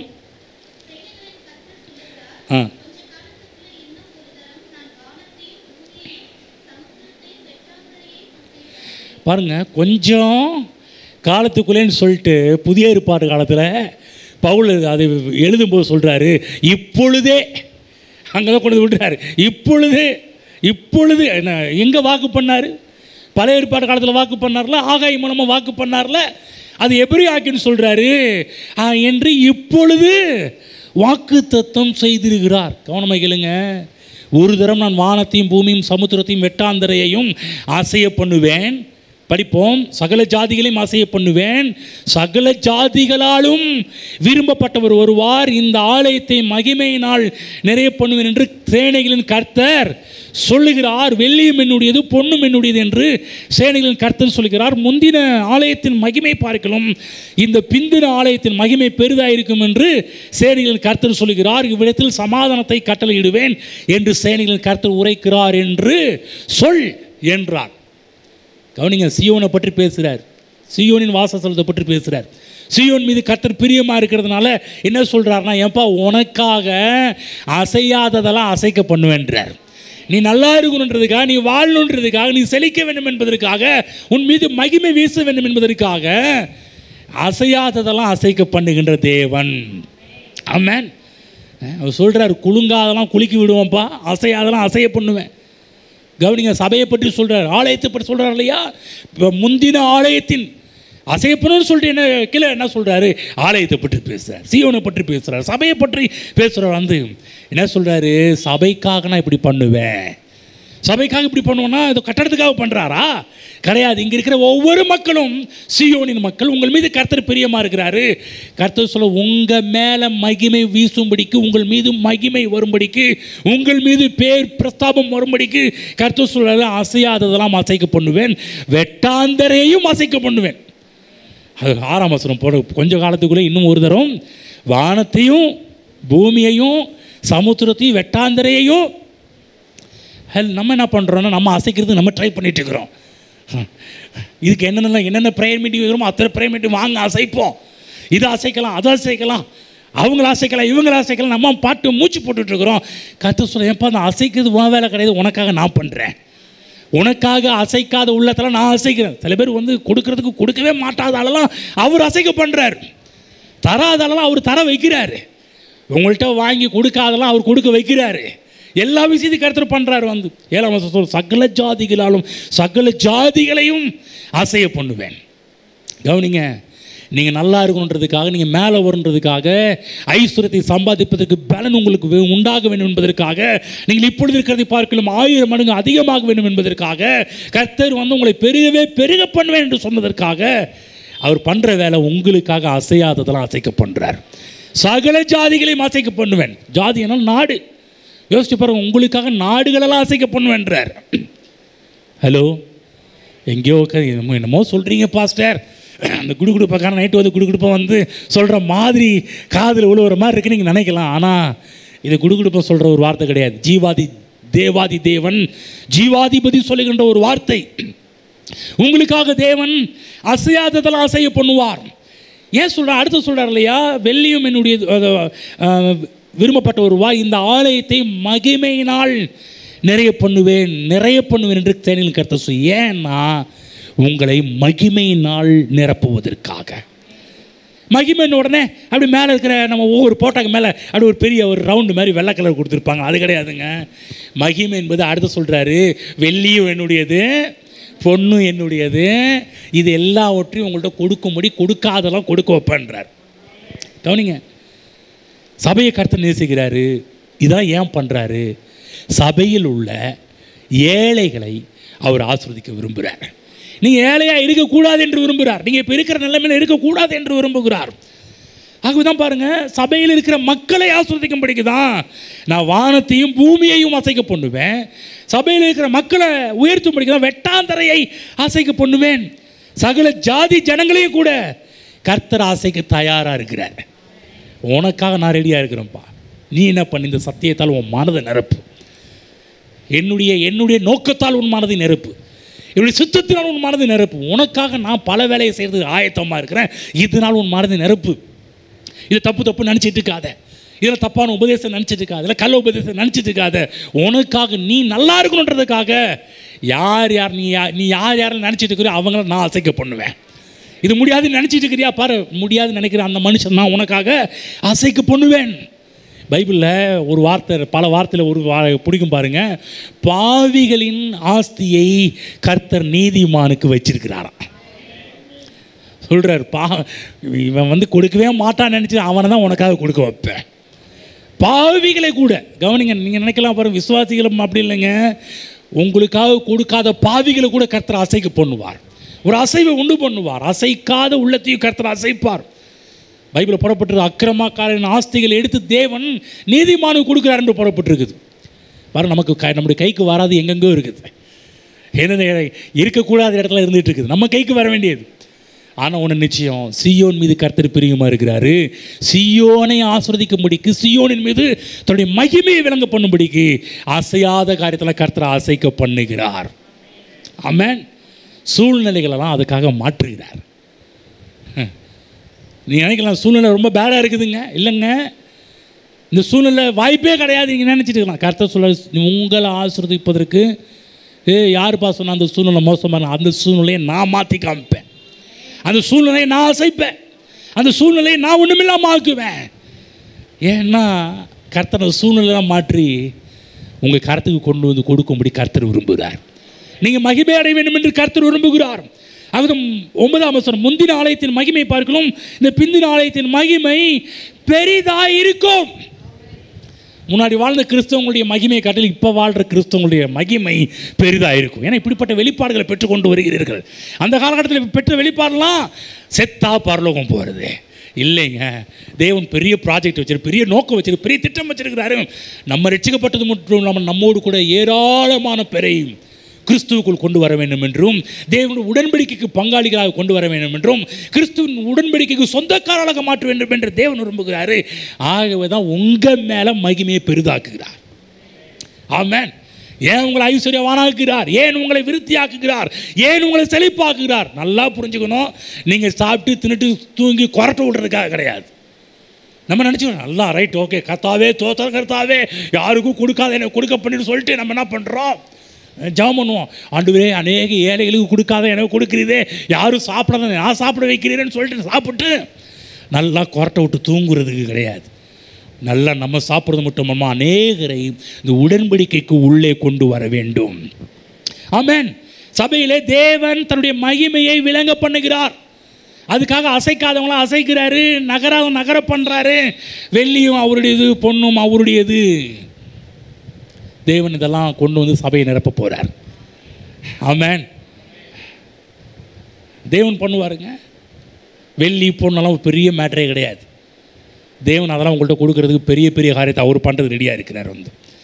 அநேக நேரத்தில் விசுவாசிங்க தப்பான எண்ணம், எனக்கும் என் மனைவிக்கு இருந்தால் போதும், இதை வச்சு நாங்கள் சமாளிச்சுக்குவோம், இதை வச்சு நாங்கள் ஒப்பேத்திக்குவோம், இதை வச்சு நாங்கள் மேலே வந்துடுவோம். ஹலோ, நீங்கள் மேலே வர்றதுக்கும் உங்கள் மனைவி மேலே வர்றதுக்கும் பிள்ளைங்க மேலே வர்றதுக்கும் கிடையாது. மக்கள் நினைக்கிறாங்க இதை வச்சு ஏதாவது சமாளிச்சுக்கோ, வேறு ஒன்றும் வேணாம் பிரதர் அப்படின்வாங்க. இல்லை, சமாளிக்கிறது கிடையாது. தேவன் ஏன் கொடுக்குறார்? எதுக்காக உங்களை ஆசீர்வதிக்கிறார்? நான் சொல்கிறேன், உங்களை ஆசீர்வதித்து மற்றவர்களை ஆசீர்வதிப்பதற்காக. அநேக கிறிஸ்துவ குறுகிய மனப்பான்மையில் வாழ்ந்துட்டுருக்குறாங்க. நான் சொல்ல, குறுகிய மனப்பான்மை தூக்கி போடுங்க. கர்த்தர் பெரிய நோக்கத்தோடு நம்மை மீட்டு எடுத்திருக்கிறார். அவர் ரட்சிப்பு பெருசு. ஆகவேதான் சபை என்றால் என்ன? தேவனால் ரட்சிக்கப்பட்ட மக்கள் கூடுகின்ற ஒரு இடம். சபை என்பது என்ன? ஏன் கர்த்தர் என்னை மீட்டெடுத்தார், கர்த்தர் என்னை ரட்சித்தார், என் பாவங்களை கழுவி என்னை ஏன் நீதிமானாக்கினார். நல்லா கவனிங்க, பரலோகத்துக்கு போய் சேர்றதுக்கா? நான் சொல்கிறேன், என்னை ஏன் மீட்டார், என்னை ஏன் ரட்சித்தார்? தேவனுக்கு ஒரு பெரிய நோக்கம் இருக்குது. என்னை ரட்சித்தார் என்றால் என்னை நல்லாக்கி என்னை ஆசீர்வதித்து என் மூலமாக முழு உலகமுமே ஆசீர்வாதமாக இருக்க வேண்டும் என்று கர்த்தர் விரும்புகிறார். அதுக்கு தான் கர்த்தர் என்னை ஆசீர்வதிக்கிறார், உங்களை ஆசீர்வதிக்கிறார். ஆமென். புரியுதுங்களா? இது புரியாததுனால தான் போதுங்க, எனக்கு போதும், என் மனைவிக்கு போதும், என் பிள்ளைக்கு போதும், அப்படி வாழ்ந்துட்டுருக்குறோம். தேவன் உங்களை மட்டும் இல்லைங்க, உங்கள் மூலமாக முழு மனு வர்க்கத்தையும் ஆசீர்வதிக்க தேவன் பிரியமாக இருக்கிறார். சபை ஏன் இங்கே இருக்குது? சபைக்கு ஏன் வரோம்? இங்கே வந்து ஏன் பாட்டு பாடுறோம்? இங்கே வந்து ஏன் பிரசவத்தை கேட்குறோம்? இங்கே வந்து ஏன் எப்படிப்பட்ட வார்த்தைகள் உள்ள நிரம்புகிறது என்றால், நல்லா கவனிக்கும், பரலோகம் போய் சேருவதற்காக அல்ல. இந்த வார்த்தையில் ஏன் கேட்குறீங்கன்னா, இவ்வளவு நாள் இது தேவன் நோக்கம் இல்லை என்று தெரிந்த ஆட்கள் இப்போ தெரிஞ்சு வச்சுக்கிங்க. என்னை ஏன் ஆசீர்வதிக்கிறார்னா, பெரிய நோக்கத்தோடு என்னை ஆசீர்வதிக்கிறார், பெரிய திட்டத்தோடு கர்த்தனை ஆசீர்வதிக்கிறாரு. பெரிய நோக்கம் இருக்குது. இந்த உடன்படிக்கை என்னோடு நின்று விடக்கூடாது. இந்த உடன்படிக்கை என் மூலமாக என் பிள்ளைகளுக்கு போகணும், என் சந்ததிகளுக்கு போகணும்.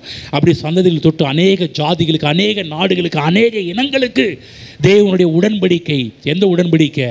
பிதாக்களுக்கு அருளி செய்த உடன்படிக்கை, பிதாக்களுக்கு வாக்குத்தத்தம் பண்ணப்பட்ட உடன்படிக்கை எல்லாருக்கும் போக வேண்டும் என்று விரும்புகிறார். ஆகவேதான் முழு உலகத்துக்குமான தேவனுடைய கரிசனை ஏராளமாக இருக்குது. நீங்கள் நினைக்கிறீங்களா கர்த்தர் உங்கள் மேலே மட்டும் கிருபையாக இருக்கிறார்? இல்லைங்க, முழு உலகத்தின் மேலும் கடவுள் கிருபையாக இருக்கிறாரு. அவங்கள ரட்சிப்புகளை கொண்டு வர வேண்டும் என்பதற்காக தேவன் தன் குமாரனை அனுப்பினது. நல்லா கவனிங்க, நம்மை ரட்சிப்பதற்காக மட்டுமல்ல. பைபிளில் போடப்பட்டிருக்கு, இந்த உலகத்தில் ஒருத்தர் கூட கெட்டு போகக்கூடாது என்று கர்த்தர் விரும்புகிறார். இதான் கடவுளுடைய உள்ளம், இதான் தேவனுடைய உள்ளம். இதை அறிந்து வாழ வேண்டும். விசுவாசத்தின் பிடியில் ஏராளமான மக்கள் சிக்கியிருக்கிறாங்க, அவங்கள வெளியே கொண்டு வரணும். இருளின் பிடியில் ஏராளமான மக்கள் சிக்கியிருக்கிறாங்க, அவங்கள வெளியே கொண்டு வரணும். பாவ பிடியில் ஏராளமான மக்கள் சிக்கியிருக்கிறாங்க, அவங்கள வெளியே கொண்டு வரணும். மகிமையின் ஒளியை அவர்கள் காண பண்ண வேண்டும். இதற்காக தான் கர்த்தர் ரட்சித்திருக்கிறார். இதற்காக தான் அவருடைய பிள்ளையாக கர்த்தர் நம்ம வைத்திருக்கிறாரு. இதற்காக தான் உங்களை கர்த்தரை கொண்டு வந்து உட்கார வச்சு இந்த வார்த்தைகள்லாம் கேட்க பண்ணுறார். ஒரே ஒரு வசனத்தை மட்டும் படிச்சுட்டு முடிப்போம். அப்போஸ்தலனாகிய பவுல் ரட்சிக்கப்பட்ட உடனே அவர் தன்னுடைய ரட்சிப்பை குறித்து ஒரு இடத்துல எழுதி வச்சிருக்கிறார். கடவுள் என்னை ஏன் ரட்சித்தார்? அவர் சாப்பிட்டு நல்லா தின்னுட்டு நல்லா கொரட்டை விட்டு தூங்குறதுக்காக கிடையாது. 26 அப்போஸ்தலர் 26 அதிகாரம் 17-18 படிக்கிறேன். உன் சுய ஜனத்தாரிடத்தினின்றும் அந்நிய ஜனத்தினின்றும் உன்னை விடுதலையாக்கி. ஏன் விடுதலையாக்கினாரு?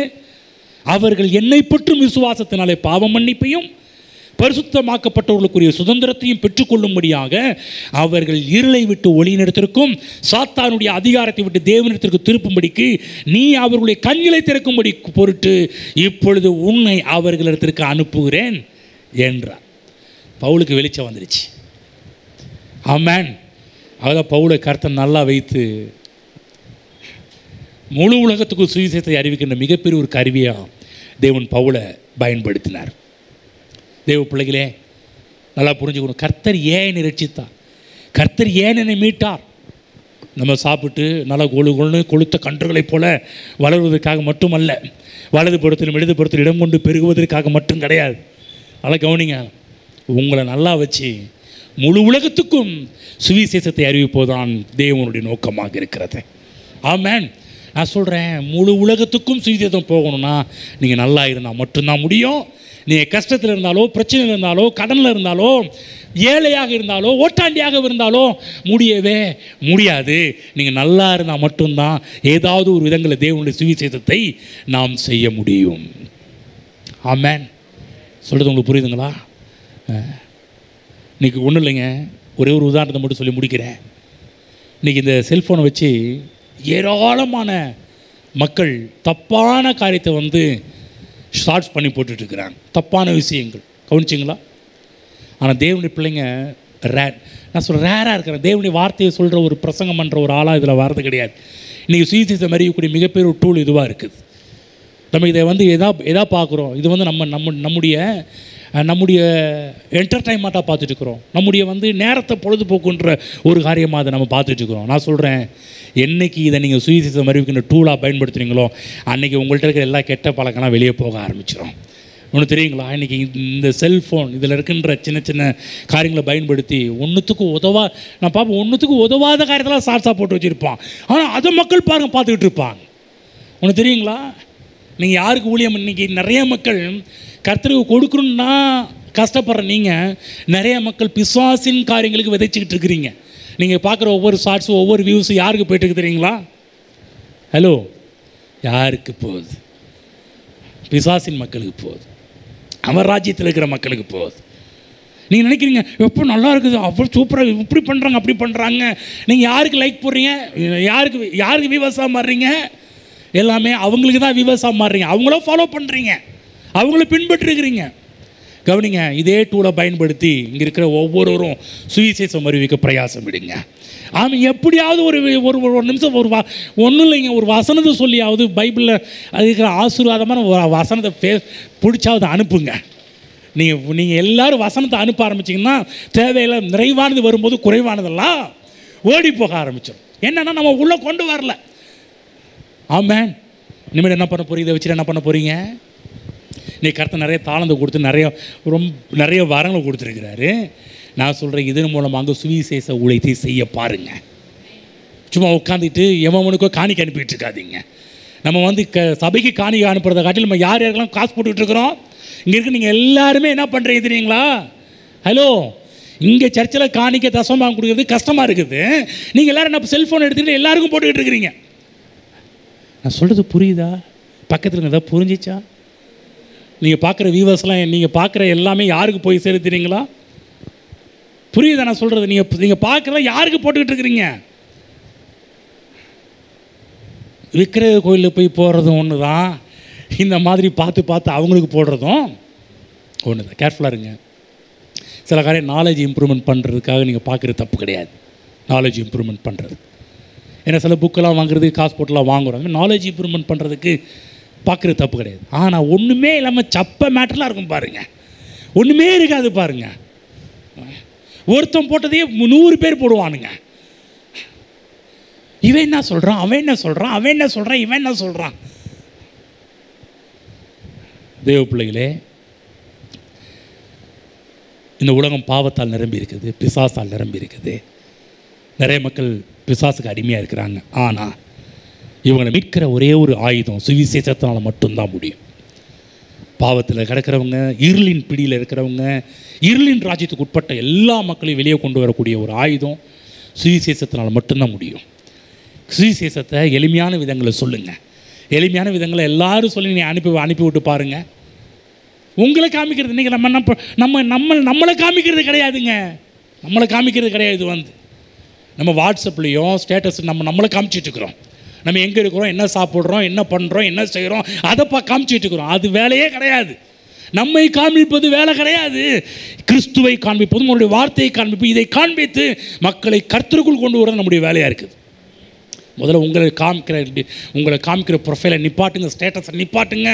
நீங்கள் எங்கே இருக்கிறீங்க, என்ன பண்ணுறீங்க, ஏது பண்ணுறீங்க, எந்த இடத்துல இருக்கிறீங்க காமிப்பதற்காக இது கிடையாது. திரும்ப சொல்கிறேன், இதை எடுத்து பயன்படுத்தி எப்படியாவது கர்த்தருடைய வார்த்தை அறிவிங்க. சில பேரில் பார்த்து சினிமா பாட்டெலாம் வைக்க ஆரம்பிச்சிட்டாங்க. இதில் ஸ்டேட்டஸில் சில ஸ்டேட்டஸை பார்க்கும்போது என்னைக்கே அழுகையாக வரும். ஏன்னா அதுக்காக கர்த்தர் உங்களை அழைக்கலைங்க. சினிமா பாடலை வைக்கிறதே கர்த்தர் அழைக்கல. தேவனுடைய பாடல் எவ்வளோவே இருக்குது. சில ரிங்டோன் கூட பாருங்கள், கேட்குறதுக்கே கஷ்டமாக இருக்கும். சில ஃபோன் பண்ணும்போதெல்லாம் கேட்குறதுக்கு கஷ்டமாக இருக்கும். எதுக்காக கர்த்தர் கொடுத்துருக்கிறார்? நம்ம என்ன பண்ணுறோம்னா பிசாசின் ராஜ்யத்துக்கு வேலை செஞ்சிட்ருக்குறோம். இனிமேல் நிப்பாட்டிட்டு தேவ ராஜ்யத்துக்காக ஸ்டெப் எடுக்க பாருங்கள். ஏதாவது தேவனுடைய வசனம் சொல்லி ஏதோ ஸ்டார்ட் பண்ணுங்கள். தேவனுடைய வசனம் சொல்லி உள்ள நுழையுங்க. எல்லோரும் உள்ள நுழைஞ்சி கர்த்தருடைய வார்த்தையை பிரசங்கம் பண்ணி பாருங்கள், சொல்லி பாருங்கள். எங்கேயாவது தேவனுடைய வார்த்தையால் ஒருத்தராவது தொடப்படுவாங்க பாருங்கள். இந்த வாட்ஸ்அப்பில் டெய்லியும் வசனம் அனுப்புகிறோம் பாருங்கள். வசனம் அனுப்பும்போது எல்லாருக்கும் போய் சேருது. அந்த வசனம் யாருக்கு போய் சேரணுமோ அவங்களுக்கு போய் சேர்ந்துருது. அவ்வளோதான். கவனிச்சிருக்கீங்களா? அந்த வசனம் உங்களுக்கு போகிறதோ இல்லையோ, உங்கள் தேவைன்னா அதுக்கு உங்களுக்கு வந்துடும்ல, வேறு யாருக்கோ ஒருத்தருக்கு போய் ரீச் ஆகி அவங்க ஸ்தோத்திரம் ஆமென் அல்லேலூயான்னு போட ஆரம்பிச்சிடுறாங்க. கவனிங்க தேவ பிள்ளைகளே, ஏன் கடவுள் உங்களை ஆசீர்வதிக்கிறார்? எதுக்காக கர்த்தர் உங்களை ஆசீர்வதிக்கிறார்? உங்கள் மூலமாக சுவிசேஷம் முழு உலகத்துக்கும் அறிவிக்கப்பட வேண்டும். இதை மட்டும் மைண்டில் வச்சுக்கிங்க. இது மனதில் இருந்தால் இங்கே இருக்கிற ஒவ்வொருவரும் நான் நல்லா இருக்க வேண்டும் என்று விரும்புவீர்கள். எழுந்து நிற்போம்.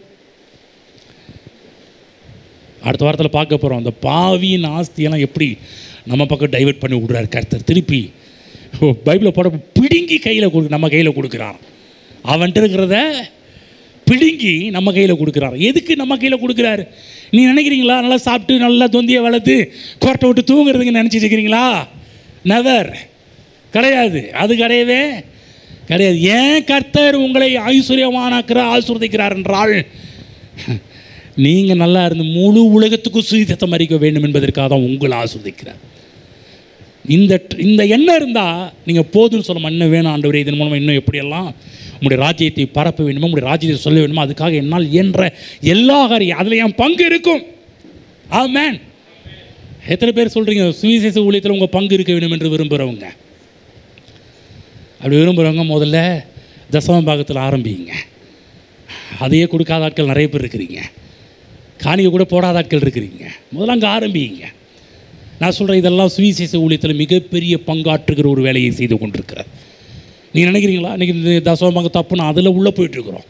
ஆனால் இதெல்லாம் ஏன் தேவன் கொண்டு வந்தார்ன்றது மக்கள் புரியல. இது புரிஞ்சிச்சுன்னா தசம பாகம் கொடுக்குறத நிறுத்த மாட்டீர்கள். ஏன் கர்த்தர் கொடுக்குறார்? முழு உலகத்துக்கும் என்னுடைய பார்ட் ஒன்று இருக்கும். அதாவது எங்கள் பாஸ்டர் அடிக்கடி சொல்லுவார், திருச்சியில் வளர்ந்த பாஸ்டர், இப்போ நீ போ இல்லைன்னா போகிறவங்கள அனுப்பி விடுன்னுவார். நீ போ இல்லைன்னா அனுப்பு அப்படின்னுவார். நீ போ இன்னும் ஒன்று போக முடியலையா, அவங்களுக்கு ஏதாவது கொடுத்து அவங்கள அனுப்பி விடு. ஆமென். உங்களால் ஊழியம் பண்ண முடியலையா, உங்களுடைய பணத்தாலும் பொருளாலும் தசம பாகத்தாலும் தாங்க ஆரம்பிங்க. ஊழியங்கள் வளரும். சுவிசேஷ ஊழியம், உலகளாவிய சுவிசேஷ ஊழியத்தில் நீங்கள் ஒரு பார்ட்டாக மாறுவீங்க. ஆமென். கரங்களை உயர்த்தி கர்த்தருடைய வார்த்தைக்கு நன்றி செலுத்துவோம். ஹல்லேலூயா. ஆகவே இங்கே இருக்கிற யாரும் இனிமேல் தேவ திட்டம் நிறைவேறவளோ போதும் என்ற அந்த நிலை வரக்கூடாது. போதும் என்று யாருன்னா இந்த பண ஆசை தப்பான விதத்தில் சம்பாதிக்கிறாங்களே அவங்கள பற்றி தப்பான ஆசை இச்சை அவங்கள பற்றி சொன்ன ஒரு காரியம். உங்களுக்குள்ள நல்ல எண்ணங்கள் நல்ல திட்டங்கள் இருந்தால் நீங்கள் கரெக்டாக அதை ஹேண்டில் பண்ண தெரிஞ்சிச்சுன்னா நீங்கள் இன்னும் வேணும்னு தான் கேட்பீங்க. ஹல்லேலூயா. உள்ளவனவனும் அவனுக்கு கொடுக்கப்படும் என்று கர்த்தர் சொல்கிறார். இப்படிப்பட்ட தாட், இப்படிப்பட்ட தரிசனம் உங்களுக்கு அதிகமாக இருக்க இன்னும் கொடுக்கப்படும். இந்த தரிசனமே இல்லை அப்படின்னா இருக்கிறதும் பறித்து கொள்ளப்படும். இங்கே இருக்கிற ஒவ்வொரு கர்த்தர் கொடுத்த ஊழியம் என்ன? முழு உலகத்துக்கும் சுவிசேஷம் அறிவிக்கப்பட வேண்டும். முழு உலகத்துக்கும் உடன்படிக்கை செல்ல வேண்டும். அதுக்காக தான் கர்த்தர் நம்மை ரட்சித்திருக்கிறார். இதை புரிந்து கொண்டு வாழ்வோம். ஹல்லேலூயா. நன்றி ஆண்டவரே, இன்றைக்கு எங்களோடு பேசுகிறபடியால் எங்கள் கண்களை திறந்தபடியாக நன்றி செலுத்துகிறோம் கர்த்தாவே. அப்பா, நீங்கள் ஏன் எங்களை ஆசீர்வதிக்கிறீன்னு புரியாமல் ஆசீர்வாதத்தை தப்பாக பேசிட்டோம் ஆண்டவரே. செழிப்பு தப்பு, ஆசீர்வாதம் தப்பாலாம் நேரத்தில் பேசிட்டோம் ஆண்டவரே. ஆனால் சுவிசேஷம் அறிவிப்பதற்கு முதல்ல நாங்கள் நல்லா இருக்க வேண்டுமே. நாங்கள் நல்லா இருந்தால் தானே ஆண்டவரே சுவிசேஷத்தை அறிவிக்க முடியுமே. அதற்காக தான் நீங்கள் எங்களை ஆசீர்வதிக்கிறீர் என்பதை இன்றைக்கு எங்களுக்கு காண்பித்தரே. உங்களுக்கு நன்றி ஆண்டவரே. எங்கள் கண்களை திறந்தரே. நன்றி ஆண்டவரே. அன்றைக்கு நேரத்தில் நம்முடைய சுவிசேஷம் அறிவிக்காமல் நாங்கள் ஏனோ தானு நாங்கள் சாப்பிட்டு தொந்தியை வளர்த்து கொரட்டை விட்டு தூங்குற ஒரு ஆளாக மாறிட்டோம் ஆண்டவர். எங்களை மன்னியும். உங்களுடைய ஊழியங்களை எந்த அளவுக்கு நாங்கள் செய்ய வேண்டுமோ அந்த அளவுக்கு செய்வதற்கு வேண்டிய உத்வேகத்தை இங்கே இருக்கிற ஒவ்வொருவருக்கு கர்த்தர் கொடுப்பீராக. இங்கே இருக்கிற ஒவ்வொருவரும் கொண்டு ஆச்சரியமான அற்புதமான காரியங்களை கர்த்தர் செய்வீராக. இங்கே இருக்கிற ஒவ்வொருவரும் சுவிசேஷங்களாக மாறட்டும் கர்த்தாவே. அப்போஸ்தலனாகிய பவுலை போல ஒவ்வொருவரும் எழும்பி உங்களுடைய ராஜ்யத்தை கட்டக்கூடிய ஆட்களாக மாறுவார்களாக தகப்பனே. ஹல்லேலூயா.